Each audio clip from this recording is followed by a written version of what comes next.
আজকে শাশুড়ি আম্মা চলে গেছে, সেজন্য মনটা অনেক খারাপ। সবারই মন খারাপ।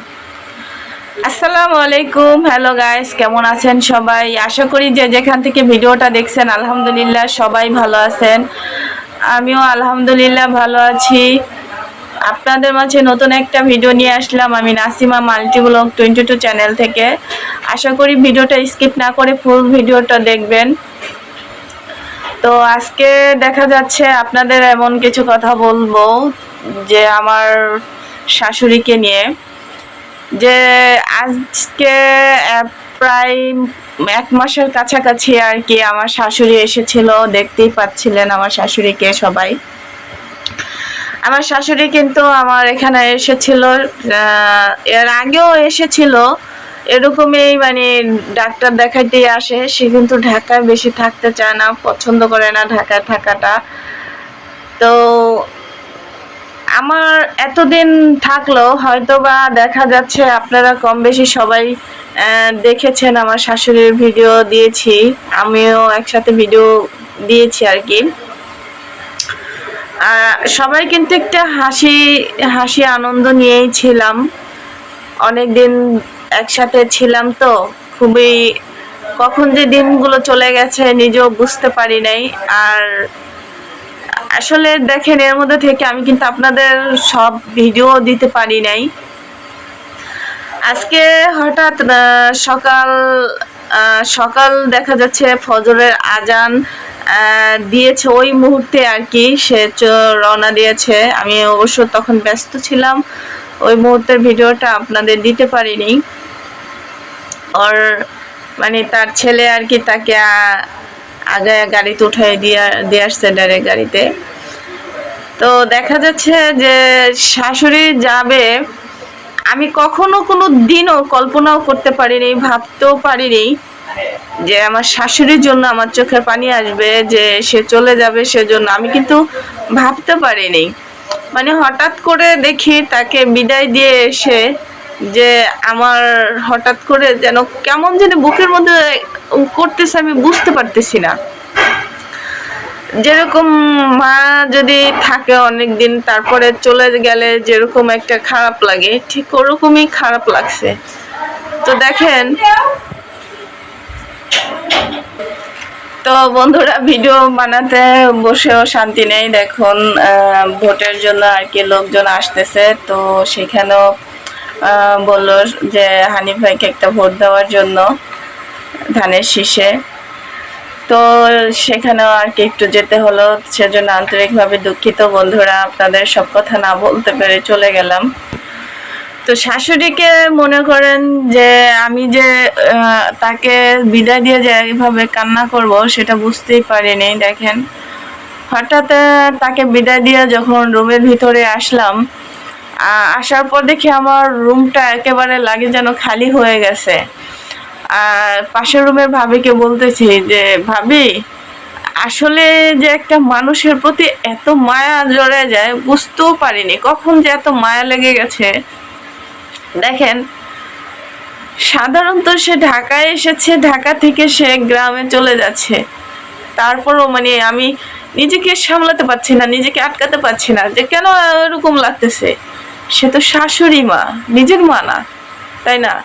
কিন্তু দেখেন ভালোবাসাটা এরকম একটা জিনিস যে সেটা মাই হোক আর শাশুড়ি হোক, সন্তানই হোক, যেই হোক না কেন, কখন যে কার প্রতি ভালোবাসার টান চলে আসে কেউ বলতে পারে না। তো হয়তো বা আমার ওরকমই হয়েছে যে সে ঘরে থাকায় আমার অনেক ভালো হয়েছে।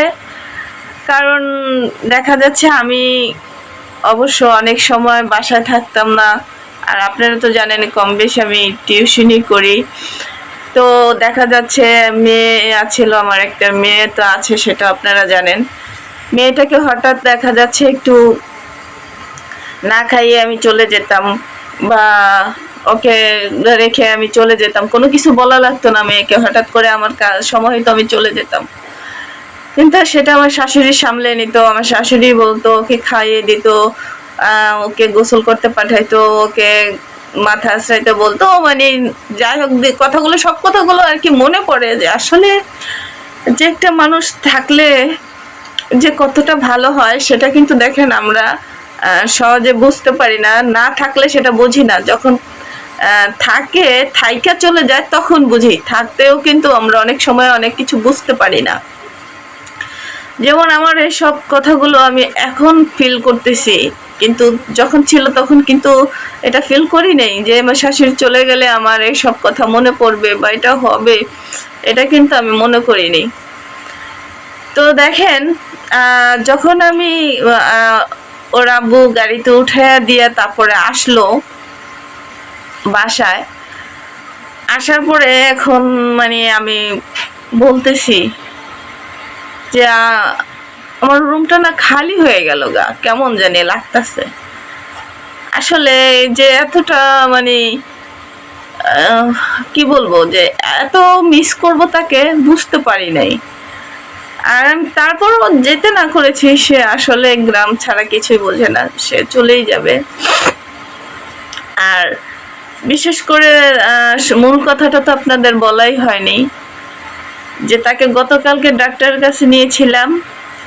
আর এর আগে তো তাকে কেন নিয়েছি সেটা তো আপনারা দেখেছেন, তাকে চোখের অপারেশনের জন্য নিয়েছি। তো চোখের অপারেশন করা হয়েছে, তারপরে তাকে চোখের অপারেশনের পরে আবার ডাক্তারের কাছে নিয়েছি। তো তারপরে আবার গতকালকেও আবার ডাক্তারের কাছে নিয়েছি। তো আলহামদুলিল্লাহ সে ডাক্তারে ভালো বলেছে, সেজন্য এখন আর থাকবে না। বুঝতে পারছেন যে এত মনে করেন এতদিন রয়েছে সে অনেক কষ্টে, আমি বন্দি কারাগারে থাকতে পারবো না, মানে এটা তার কাছে বন্দি কারাগার মনে হয়েছে। তো যাই হোক বন্ধুরা, এখন আমি তো আর না, যে আমি তো আর না থেকে পারবো না, আমার তো যে কয়েকদিন থাকার থাকতেই হবে। তো সেজন্য বলি যে বন্ধুরা, তোমরা যারাই আর কি শাশুড়ি বা হোক যেই হোক, কেউ যদি চলে যায়, যাওয়ার আগে কিন্তু সে হাহাকারটা বোঝা যায় না, যাওয়ার পরে আর কি সে হাহাকার বোঝা যায়। তাই আমি এখন বুঝতে পারছি সেই হাহাকারটা। আর আরেকটা কথা না বললে নয় বন্ধুরা, যারা আমাদের মতো আর কি মেয়ে মানুষ আছেন তাদের উদ্দেশ্যেই বলছি, শাশুড়ি থাকলে তাদের জ্বালা কিন্তু একটু থাকবেই। তাদের যে কোনো বিষয়ে তারা খুঁটিনাটি খুব ধরবেই। তারপরে দেখা যাচ্ছে তারা তাদের ছেলেদের কিছু বলাও যাবে না তাদের সামনে। এগুলো কিন্তু আমার সাথেও হয়েছে, তার জন্য যে তাকে খারাপ বলবো তা না। যেমন ধরেন আপনার ছেলেকেও যদি যত অন্যায় করুক, অন্য কেউ যদি বকে, বিশেষ করে আপনার ছেলেকে আপনার হাজবেন্ডই যদি বকে, দেখবেন আপনি সহ্য করতে পারবেন না। আর সেখানে তো শাশুড়ি তার ছেলেকে দেখা যাচ্ছে যে অন্য একটা মেয়ে, পরের বাড়ির মেয়ে, সে বকে। কথাই বললাম বন্ধুরা, এখন তার মুখ থেকে কিছু শুনুন, কারণ তার মা চলে গেছে, তার কেমন লাগতেছে সেটাও একটু তার মুখ থেকেই শুনে নিন।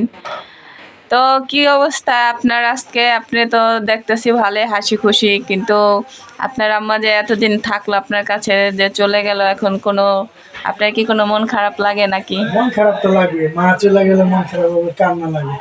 মা ছাড়া আছে কেটা দুনিয়াতে? আমরা কি ডিউটি নি? তোমার রূপবান টিম কি করে মাইয়া করছি। আচ্ছা কিনা কম যা তো, সবার তো দিন, তো মানুষ অন্য কিছু কেনাকাটা করে। আমারে কিভাবে কদ্দুর উঠাই দিয়েছেন গাড়িতে? একবারে ডাইরেক্ট গাড়িতে দিয়ে দিয়েছি, একবারে 10,000 হয়ে যায়, 40 টাকা দেওয়া ইয়ে নো বিটগুলি একটু পরে যাই নো